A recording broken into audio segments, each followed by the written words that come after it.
It began with a flash of silent, hateful light. They were the Zitari, a warrior race that attacked a target that had no weapons. This was not a warship. This was the hospital ship Mercy, a place of healing filled with 3,000 souls, doctors, nurses, and children, and as they fled for their lives, the Zitari fired on the escape pods. The Zitari made one fatal mistake. They mistook our compassion for weakness. This is the story of how humanity's revenge became absolute. In the cold, quiet darkness of space, far from the warmth of any star, the United Nations hope ship, the Mercy, was a beacon of life. It was not a warship, armed with lasers and missiles. Its hull was painted brilliant white, with a giant red cross stretching across its side, a symbol understood by dozens of species across the galaxy. This was a hospital ship, a place of healing. On board, 3,000 souls, patients, doctors, and nurses from over 20 different worlds went about their day. Children from a colony world, recovering from a strange fever, played in the gravity parks. Wounded soldiers from a species called the Cathar, who had recently fought a war against humanity, were being treated with the same care as everyone else. The Mercy was a promise that compassion had no borders. Captain Eva Rostova stood on the bridge, her calm presence a source of comfort for her crew. She had dedicated her life to this mission, believing that healing was a language everyone understood. Suddenly, a proximity alert flashed on the main screen. 3 massive unknown ships appeared out of nowhere. They were dark, sharp, and covered in weapons. They did not answer any hails. Their design was aggressive, like a predator's tooth. Eva followed standard procedure. She amplified the ship's broadcast signal, sending a clear message on all frequencies. This is the United Nations hospital ship Mercy. We are a non-combatant vessel. We have wounded civilians and medical staff on board. We are protected under the Galactic Concordance of Medical Neutrality. There was no response. The 3 alien ships moved into an attack formation. On the bridge of the Mercy, a young officer looked at Eva, his eyes wide with disbelief. "Captain," he whispered, "they are locking weapons." Eva's voice remained steady. "They wouldn't dare. It is a war crime of the highest order." But they did. The first shot was not a warning. A beam of pure energy, silent and deadly, hit the Mercy's engine room. The ship shook violently and the lights flickered.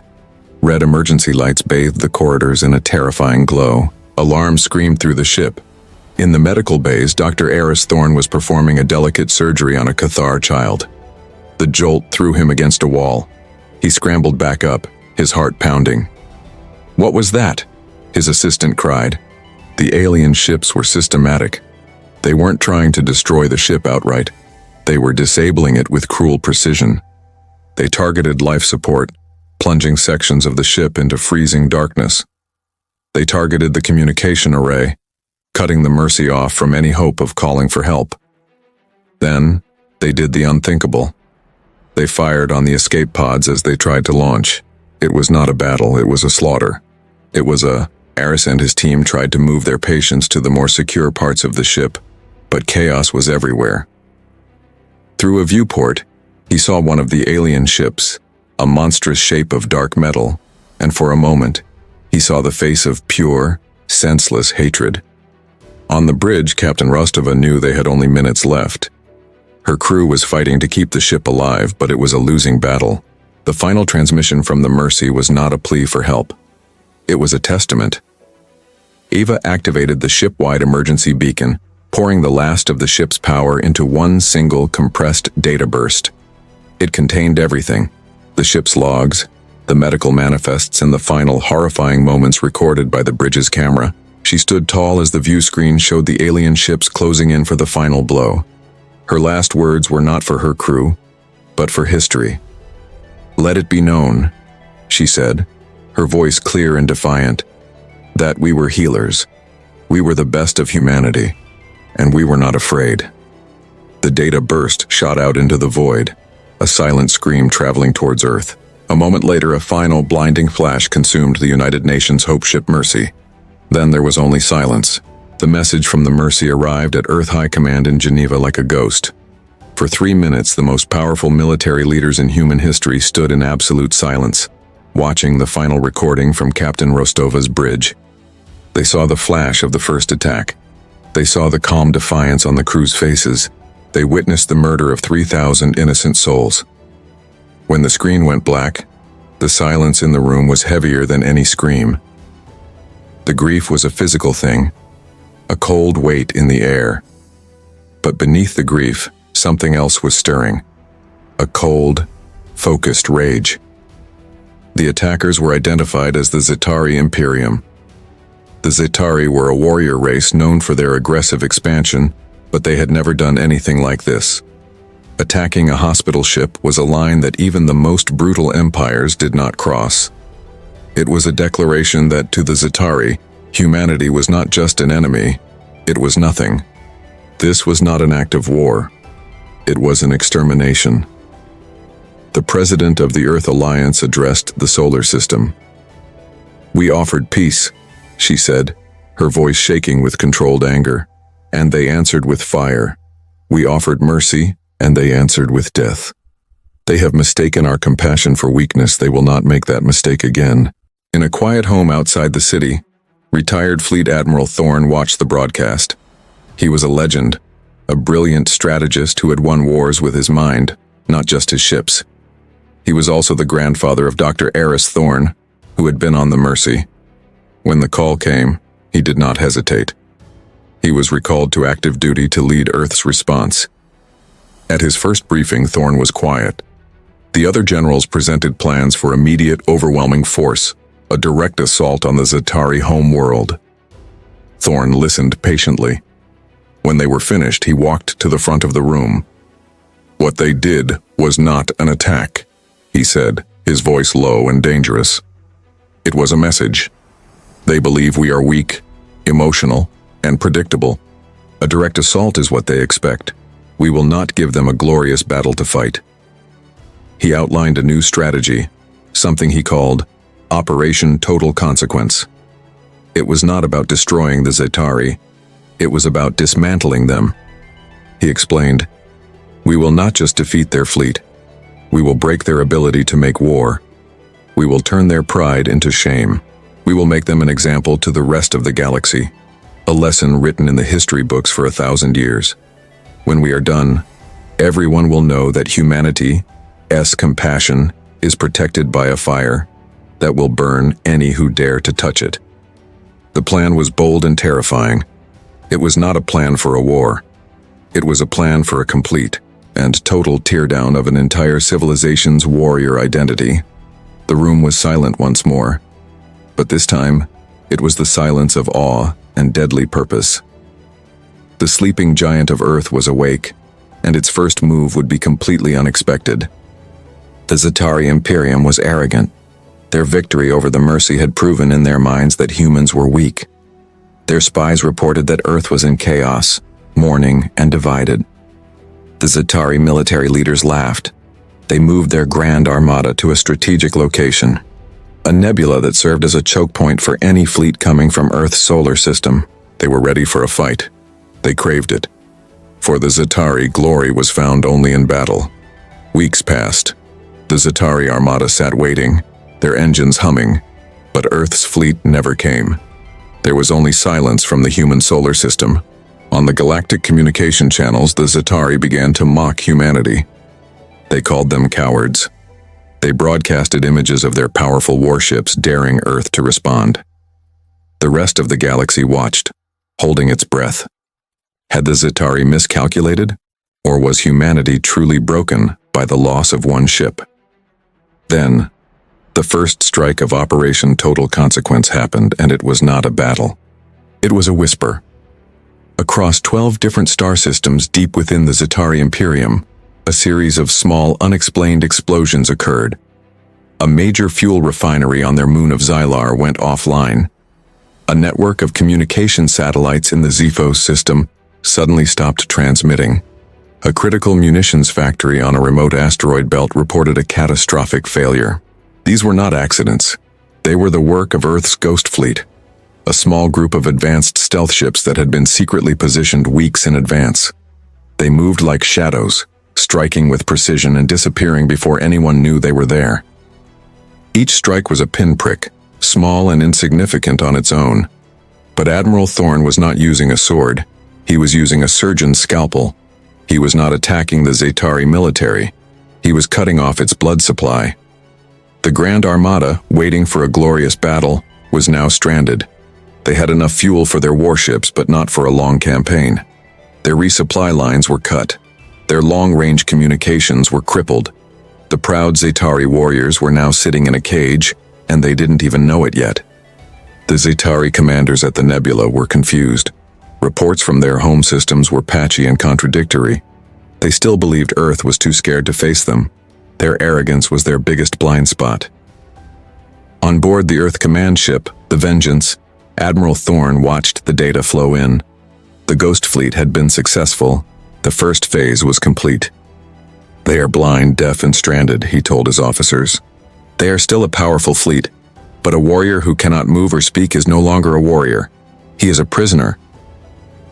Now, and only now, was it time for Earth's main fleet to move. The Earth's Retribution fleet emerged from hyperspace with terrifying silence. It was a massive force, larger than anything the Zetarii thought humanity possessed. But it did not charge forward to attack the stranded Zetarii armada. Instead, the human ships moved with a strange and deliberate purpose. They began to deploy a vast network of objects around the nebula. These were self-replicating mines and automated defense platforms, creating a technological wall around the Zetarii. The cage was now locked.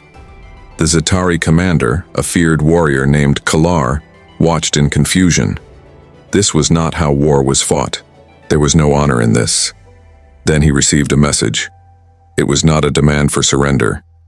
It was from Admiral Thorne. The message was simple and broadcasted on a channel that every ship in the Zetarii armada could hear. "To the warriors of the Zetarii Imperium," Thorne's voice began, calm and cold.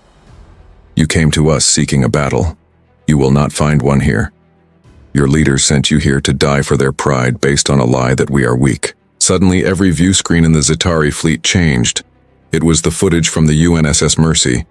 They saw their own ships firing on a vessel marked with the Red Cross. They saw escape pods being targeted. They saw the final defiant moments of Captain Rostova and her crew. The footage played on a loop over and over, a silent accusation that could not be denied. The psychological warfare had begun. The Zetarii were a warrior culture, but they had a code. They fought against armies, not doctors and children. The footage sent a shockwave of shame and doubt through the fleet.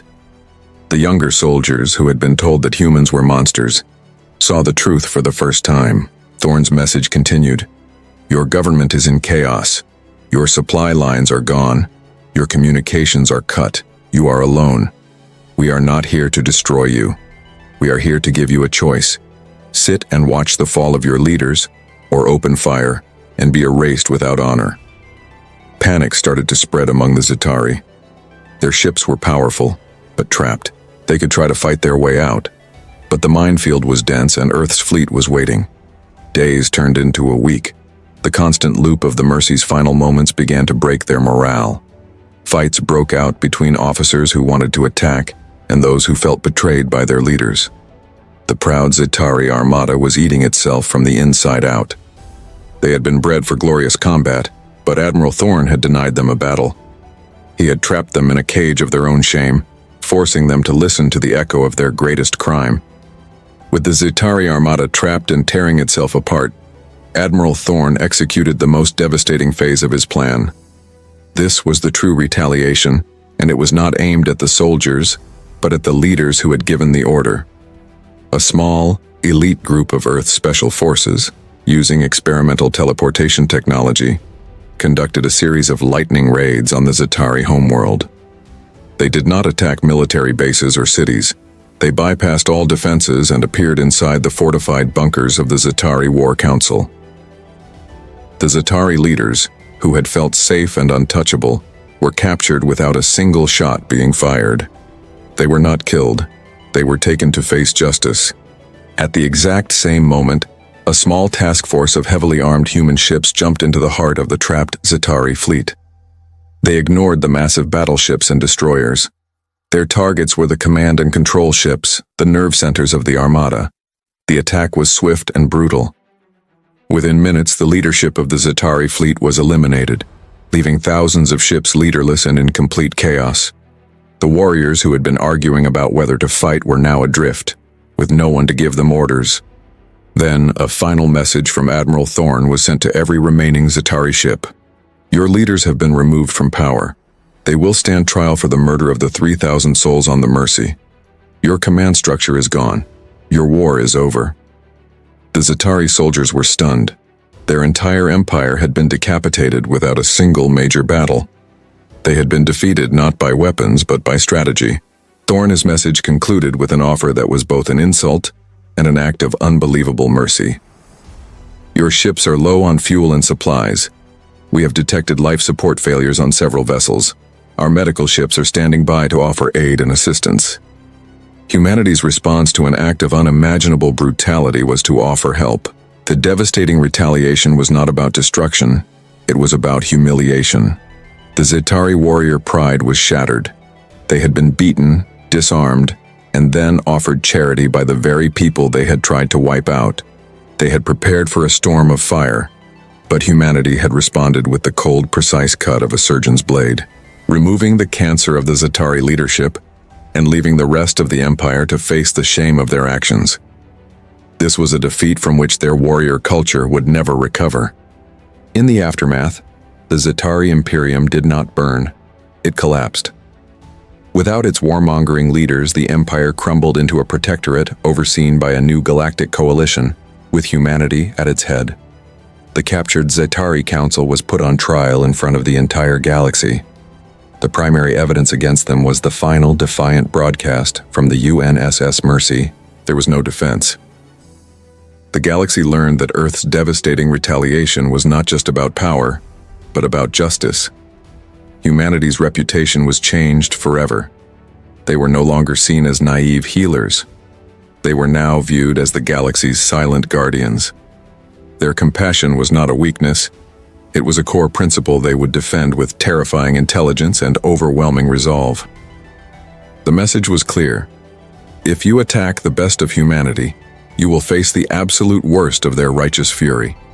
An attack on a single hospital ship had resulted in the complete and total dismantling of an empire's pride and power, all without the glorious war the Zetarii had craved. 1 year later, a new ship was launched from the Earth's orbital shipyards. It was named the Nightingale II. It was another hospital ship, painted brilliant white, with a giant red cross stretching across its hull. It was a symbol that humanity's mission to heal would continue, that they would not be intimidated by the darkness of the galaxy. As the Nightingale II began its journey into deep space, it did not travel alone. Trailing behind it like silent, unseen shadows was a permanent escort of Earth's most advanced stealth frigates. They were an unspoken promise to the galaxy. The white ship was humanity's open hand, offering peace and healing to all. The shadows following it were humanity's clenched fist, a silent warning of the devastating consequences that would befall any who dared to mistake that kindness for weakness ever again. The universe had learned its lesson. Some things were sacred, and humanity would protect its soul with a fire the likes of which no one ever wanted to see again. What did you think of humanity's devastating retaliation? Was Admiral Thorne's plan the perfect form of justice, or a terrifying new kind of psychological warfare? Let us know your thoughts in the comments below. If you enjoyed this story where humanity proves it is not to be messed with, please hit that like button and make sure you subscribe to HFY Sci-Fi. Don't forget to ring that notification bell so you never miss our next epic science fiction story. Thanks for watching, and we'll see you in the next one.